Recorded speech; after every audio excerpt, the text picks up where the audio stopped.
This podcast is brought to you by Free Buddhist Audio, the Dharma for your life.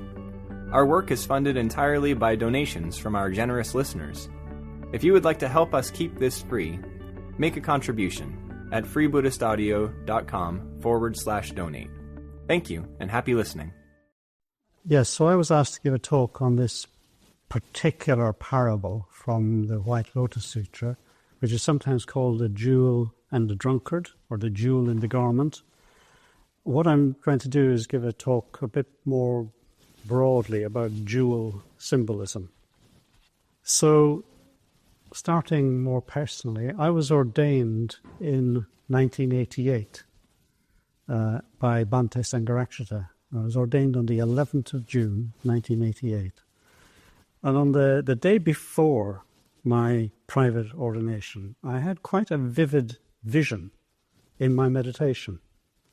In some ways it was a little comical, but what I saw in this vision was a big lake, and in the middle of the lake was a rock, and sitting on the rock was a little man, quite small. And he said something to me, and what he said to me is, the important thing about jewels is the light. That was it. And that's stayed in my mind for, 36 years now. And the reason why jewels were in my mind at all, or in my consciousness, was because I had decided to take up a particular meditation practice, which is the meditation on the Buddha Ratnasambhava. Ratnasambhava is the yellow, golden yellow Buddha just there, with a jewel in his right hand. And, it's in his left hand, isn't it? Yes, and the Ratnasambhava means jewel born, or born from a jewel, and the jewel that Ratnasambhava is born from, you could say, is the same jewel as the jewel in the parable of the jewel and the drunkard that we're looking at this weekend. So earlier in that year, 1988, I was on a retreat here in Padmaloka, a month-long retreat in Padmaloka. In those days, when you were getting ordained, you spent a month in Padmaloka and then 3 months on the ordination retreat. And the month in Padmaloka was quite grueling because it was a kind of filtering process. Not everyone who went on the 1-month retreat went on to the ordination retreat. Anyway, on that month-long retreat, I had a really good retreat. I kept having spontaneous images in meditation of descending to the bottom of the ocean or the bottom of a lake and encountering Ratnasambhava. I would descend to the bottom of a lake and enter usually a cave which was glittering with jewels, and there I would meet Ratnasambhava. At the time, I don't think I knew that the image of a cave full of jewels at the bottom of the ocean is actually quite a common image in Buddhism. It's an image associated with a mythical figure called the Naga. The Nagas in Buddhism are associated very much with wisdom. A Naga is a mythical figure that's half human, half reptile. So it's a very strange figure. But they're associated with wisdom. And they feature very prominently in Mahayana Buddhism, including in this sutra that we're talking about, the White Lotus Sutra. And the Nagas can change shape. They can change into a human form as well. So they're associated with wisdom. They're associated with wisdom coming from the depths. So jewel symbolism has been important in my own spiritual quest for quite a long time. But the question is, what is jewel symbolism about? So jewels, of course, are precious. They're very valuable. In fact, when Bhante gave me my name, Ratnagosha, He said it meant precious voice or precious speech. Yeah, it is about the principle of communication. So the jewel symbolizes that which is most precious, that which is most valuable. So a question you could ask yourself, for instance, is what is most precious to me? What is most valuable to me? Yeah, that's a way of, as it were, discovering the jewel in your own life. Now, it's important to note that a symbol, we're talking about symbolism, that a symbol has many meanings. Yeah, a symbol is not the same thing as a sign. You know, you got a sign on the road. It means roadworks ahead. It doesn't mean anything else. It doesn't mean, that there are horses crossing the road or something. It just means that one thing, and that's it. But a symbol is different. A symbol has many meanings, yeah? Or to put it another way, any object or image can have many different symbolic meanings, yeah? So in Buddhism, you've got the jewel, you've got the lotus, you've got other images. They can all have many different symbolic meanings. So it's not a simple case of this means that, yeah? So when we're looking at the symbolism in a parable, there can be more than one meaning, yeah? When we look at the symbolism of jewels, there can be many meanings. In fact, the whole point of symbolism is that it bypasses concepts, yeah? So if you're able to say something, this means that, then you don't need, as it were, a symbol to express it. A symbol expresses something in a different way. A symbol is intended to evoke evoke a heart response, a more direct heart response, to engage the emotions and move you to action. Mm. So then when we come on to this parable, the parable of the jewel in the garment, also known, as I said, the drunkard and the jewel, we're coming on to a jewel that represents something like what is most precious in our consciousness, what's most precious in our inner world. But it can also be seen to represent the Dharma teachings and the guidance that we've received from the Buddha. Anyway, here's the parable. I meant to bring another version, but you didn't either of you have the Drama of Cosmic Enlightenment? Okay. This is an old-fashioned translation, so it has things like thee and thou, I think, possibly. Anyway, I'll read it. It is, O Lord, as if some man, having come to a friend's house, got drunk or fell asleep, and that friend bound a priceless gem within his garment, with the thought, let this gem be his. After a while, O Lord, that man, the O Lord, by the way, is the Buddha. So the person telling the parable is talking to the Buddha. So just after a while, O Lord, that man rises from his seat and travels further. He goes to some other country where he is befallen by incessant difficulties and has great trouble to find food and clothing. By dint of great exertion, he is hardly able to obtain a bit of food, with which, however, he is contented and satisfied. The old friend of that man, who bound within the man's garment that priceless gem, happens to see him again and says, How is it, good friend, that thou hast such difficulty in seeking food and clothing, while I, in order that thou shouldst live in ease, good friend, have bound within thy garment a priceless gem, quite sufficient to fulfill all thy wishes. I have given thee that gem, my good friend, the very gem I have bound within thy garment. Still thou art deliberating. What has been bound? By whom? For what reason and purpose? It is something foolish, my good friend, to be contented when thou hast with so much difficulty to procure food and clothing. Go, my good friend, betake thyself with this gem to some great city, exchange the gem for money, and with that money do all that can be done with money. So that's the story, the same story that Chandradeepa told us last night. There's some slight differences in this translation, but let's ignore that for a minute. So the friend is one way of thinking about the Buddha.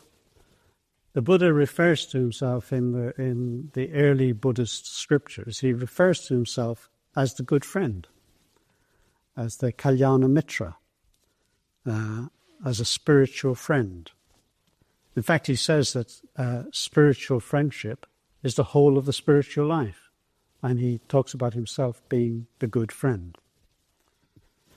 And then the drunkard falling asleep is a symbol of unmindfulness, unawareness, delusion even, a lack of awareness of what is most important, of what is most valuable, what is most precious. So Buddhism sees our suffering and our deluded behavior as coming from ignorance rather than wickedness. It's coming from ignorance. So spiritually speaking, we're like children who don't know any better. Then drunkenness. So there's a difference between sleep and drunkenness. Sleep is necessary to our animal nature, you could say. There are aspects of us which are instinctual and stay unconscious. Drunkenness, on the other hand, is an active avoidance of awareness. So not only do we have forces within us that operate automatically in terms of, say, fight and flight and things like that, but we then add to that deliberately by pursuing delusions in an effort to find happiness. So the jewel is the potential that we all have to awaken, to attain enlightenment. It's, in a sense, it's what we call Shraddha, or faith in Buddhism. To begin with, it might even be just a niggling feeling that there is more to life than, say, material comfort. Later on, it can become awareness, self-knowledge, later still insight into the nature of reality, and finally an embodied realization of reality. Or you could say an embodied realization of wisdom and compassion. So the friend symbolizes the Buddha, who points out our potential to us and gives us the gift of the Dharma, the gift of his teachings. Psychologically speaking, we could interpret the poverty and the wandering around for the sake of material well-being as symbolizing a sort of projection onto external objects and situations of the qualities which really belong to us. So the poor man is spiritually impoverished. You can't take anything literally in a parable. When a parable talks about poverty or wealth or anything else, it's not to be taken literally. It's all symbolic. The poor man is spiritually impoverished. When we're looking outside of ourselves for qualities we already possess, is one way of thinking of psychological projection. We're looking outside for something that we should be looking in our inner world for. And that's a kind of spiritual impoverishment. It's often what happens, as probably you all know, it's what happens often in romantic relationships, and sometimes also in relation to spiritual teachers. We project onto our partner or onto a spiritual guide, qualities that we eventually need to recognize as our own. We need to discover the jewel in the garment, as it were. We can see this parable as an entirely internal process. We are drunkard, and simultaneously we are the friend, and we are the jewel. Yeah? It's all our internal process. We wander about in search of security and well-being in all sorts of places. We search for happiness in relationships, in careers, in possessions, in power, in opinions, in views, in escapism. And all the while, another aspect of our consciousness, you could say, is aware that we're not satisfied, we're not contented, and there's more to life, and more to us than our mental restlessness. And the potential for greater awareness is always present. That's the jewel. The potential for greater awareness is always present. It's as if, you could say, it's as if we have a lower mind and a higher mind. And they're always present, but pushing us in different directions. Why is the jewel hidden in the garment? Often our relationship to our own spiritual potential or the depths of our being is a superficial one.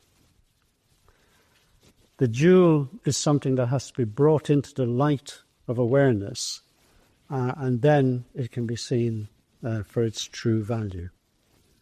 I don't know how many of you are familiar with a German romantic writer called Novalis, who was writing at the end of the 18th century. But he wrote a lot about jewels, and about jewels being hidden beneath the earth in darkness and unpolished.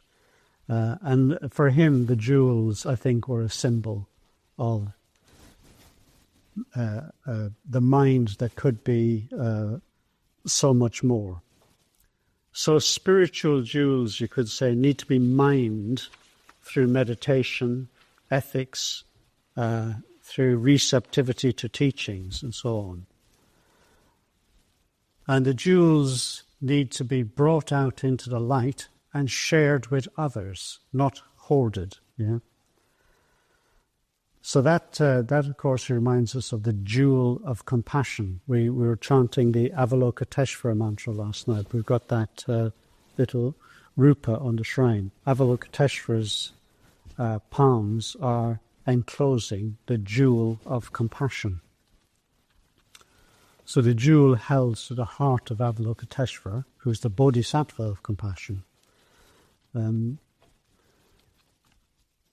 So Bhante Sangharakshita makes the point that the jewel, this jewel, which in the parable the friend gives to the one who falls asleep, that the jewel doesn't come into our possession at some particular point in time.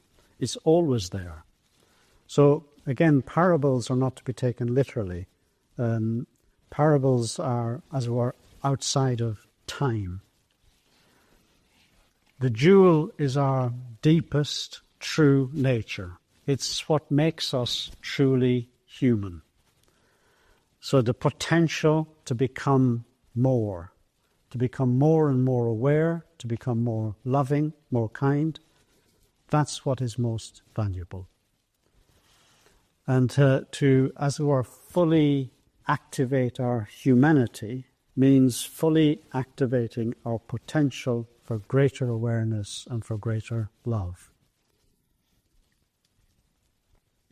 So the jewel could be seen as the spark that ignites our motivation to practice the Dharma, to practice the Buddha's teachings, and to transform ourselves. And this spark could be called faith or Shraddha. So jewel symbolism is very common in Buddhism. As is appropriate, it's multifaceted in its meanings. I'm going to look at another parable in the White Lotus Sutra. This one is called the parable of the jewel in the top knot. So the top knot is a knot of hair at the top of your head. And this one's about a king. So a king, seeing his troops successful in warfare, he is greatly delighted and rewards them according to their merits, giving them fields, houses, villages, cities, counties, or else clothing, personal ornaments, or various precious treasures of gold, silver, lapis lazuli, mother of pearl, carnelian, coral, or agate, or elephants, horses, carriages, servants, or subjects. Only the bright jewel, the bright pearl in his cowl, that alone he does not give away. Why not? Only the king can wear this pearl on his crown. If he gave it away, the king's retinue would surely be greatly astonished. Eventually, the wheel-turning king, seeing among his troops those who have been greatly successful, is overjoyed and at last gives them the incredible pearl, which he has long worn in his top knot and which he would never casually give away. So this parable has pretty much the same message as the instruction in the Bible: do not cast pearls before swine. Yeah. The idea is, in other words, don't try to give what is precious to those who won't or can't appreciate it. So here the jewel represents the various teachings of the Buddha, or the jewel simply represents the truth or the nature of reality, and the king represents the Buddha, who waits until people are ready before revealing the truth. And again, we can look at this as a completely inner process. The soldiers and the ministers of our minds, as it were, are our concerns with worldly matters. Yeah, defending ourselves, planning for our security and happiness. And the king is our better self, which requires the right combination of conditions before it can be fully integrated. So the jewel here is both the teachings we hear and our capacity to take them on board. So if we try to go to the seemingly higher teachings before we have grasped the basics, we can only confuse ourselves. So this is pointing both to the need for a teacher who can guide us and the need for patience when it comes to spiritual life. One thing I've noticed this in my own life, and I notice especially when I come into contact with younger people, especially younger men, is patience is one of the qualities that needs to be developed most. Yeah,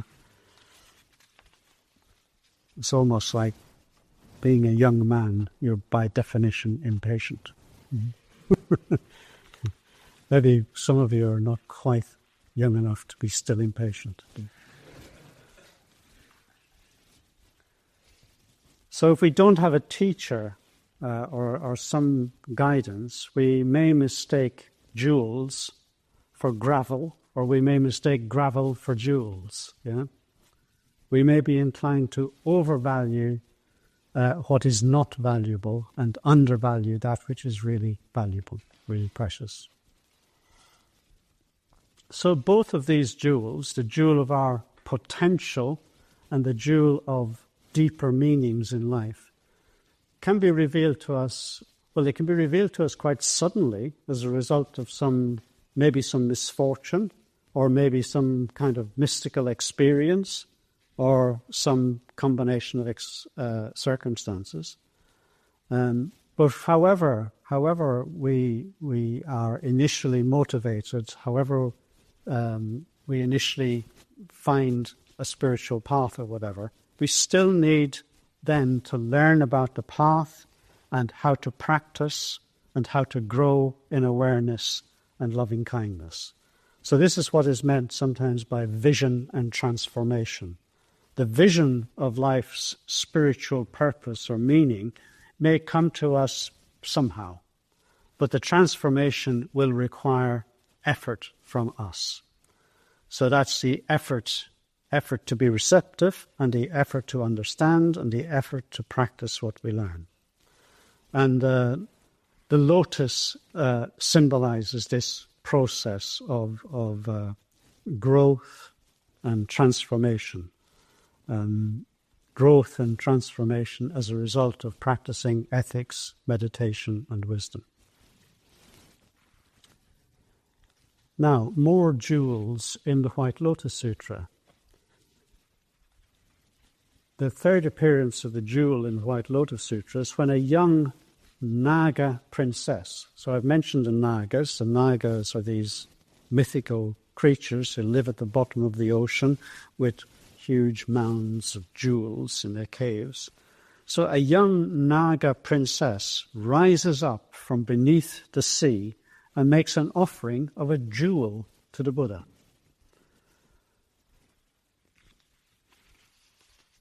So according to Buddhist tradition and legend, the perfection of wisdom scriptures and teachings were given to the Buddha by a great Naga who guarded them at the bottom of the sea. And later Buddhism, they were conferred on the sage Nagarjuna by another Naga. Yeah. So in Tibetan Buddhist literature, Nagas are portrayed as guardians and owners of submerged treasure, which can be mere wealth or it can be spiritual treasures. The Nagas, as I said, are associated with wisdom, and a gift of a jewel from a Naga princess, is a gift of wisdom. So the jewel is a symbol of wisdom from the depths in this context. So the fact that we have reflexive consciousness, awareness of being aware, which is the nature of human consciousness, means that we have a kind of innate wisdom which can be activated. And that's the jewel. That's the jewel of our potential to grow spiritual, the jewel of wisdom. Then we come to the three jewels. So in Buddhism, the most central thing you could say are the three jewels. What are the three jewels? The Buddha, the Dharma, and the Sangha. So our particular order and community is called Triratna. Triratna means three jewels. So for us, the three jewels of Buddha, Dharma, and Sangha are the most precious, the most valuable things in the world. And so the Buddha here is both an historical figure, the one who instigated the whole tradition of Dharma teachings and created spiritual community based on those truths. And the Buddha also represents the potential for enlightenment or awakening which is possible for any human being to activate. So this is what we're reminded of in the threefold puja, which we did last night, where it says, what the Buddha overcame, we too can overcome. What the Buddha attained, we too can attain. The Dharma, of course, is the teaching of the Buddha and the path pointed out by him. And the Dharma is also the truth, the reality, the way things really are. And the spiritual community is the communication and cooperation between those who awaken to their own potential for enlightenment. So we are jewels, you could say.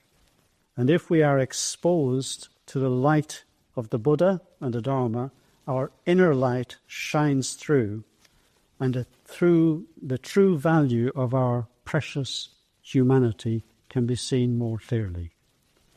The important thing about jewels is the light. There are some scriptures or sutras of later Buddhism which describe what they call a pure land, a pure land. You have whole schools of Buddhism called Pure Land Buddhism. A pure land is a metaphor for the most ideal conditions in which to practice the Dharma. And pure lands are always described as being made of jewels. The trees are jewel trees. The fruit on the trees is jewel fruit. The ground is a ground of jewels. There are jewel chains marking out different areas. Jewels everywhere. And when you read these descriptions of Pure Lands, if you take them literally, they are not very attractive. Yeah? They sound like the jewellery section of a high-class department store. Yeah? But they're not to be taken literally. They're to be read by your imagination. It's as if you're meditating and you start to spontaneously experience everything as utterly precious. You are precious. Other people are precious. The possibility of spiritual growth is precious. Everything that enables you to practice is precious. The mat, the cushion, the blanket, everything. Your body is precious. Your mind is precious. Your capacity for effort and understanding is precious. Everything is precious, and in that sense, jewel-like. So the Pure Land is an image or metaphor of a pure mind, a mind devoted to spiritual growth. So jewels can symbolize enlightenment, or the path to enlightenment, or your own potential for enlightenment, or the ideal conditions for enlightenment. And of course, all these meanings are intimately connected. It's the human potential for Buddhahood, the jewel that was referred to in the first parable, which enables the emergence into this world of the Buddha, of the Dharma, and of all the practitioners down the generations. And it is all those who have sincerely put the Dharma into practice who have created the conditions which we all benefit from. So, in that parable of the drunkard and the jewel, when the friend sees the man who was asleep, sees him still scrabbling around to make a living and unaware of the jewel, he tells him off. In the other translation, he says, "How stupid." Yeah, he really tells him off. And it's as if the parable is saying that it's beneath the dignity of a human being to ignore or to be unaware of our own spiritual potential. Our potential to grow and develop spiritually is the most important thing about us. It's what makes us human, and to ignore it or to squander it is shameful and undignified and even stupid. So to spend our lives in pursuit of ephemeral, mundane things like wealth and status and power or fame is an undignified way to use our precious opportunity, our precious human life. So coming down to our own situation here, it's for us to realize the preciousness and the value of what we have discovered in the Buddha's teachings, what we've discovered in the spiritual community. It's for us to realize what rich, abundant lives we have and what precious opportunities we have. So the appreciation of our conditions and gratitude for what we have received and are receiving is the necessary attitude for making spiritual progress. If we're unaware of our own good fortune, then we're like the man in the parable, wandering around, trying to grab the bare necessities, while all the time we have within our hearts something much more precious than any mundane wealth or status. So here we are on a weekend retreat at Padmaloka in such great conditions, getting teachings about the Buddha Dharma, having time to meditate, having time to reflect, sharing what is most important to us with like-minded people, and being well looked after. We're in a little Pure Land. Even the sun is shining today, yeah? We're in a little Pure Land glittering with jewels, and all we need to do is to be as present as possible. Open our hearts to the gifts we're being offered and allow our own inner jewels and inner light to emerge and radiate so that our love and our understanding grows and connects with the understanding and the love radiating from those around us. So this is the path to contentment and happiness for ourselves and the path to creating a world that is more at peace with itself and therefore more creative and more worthwhile.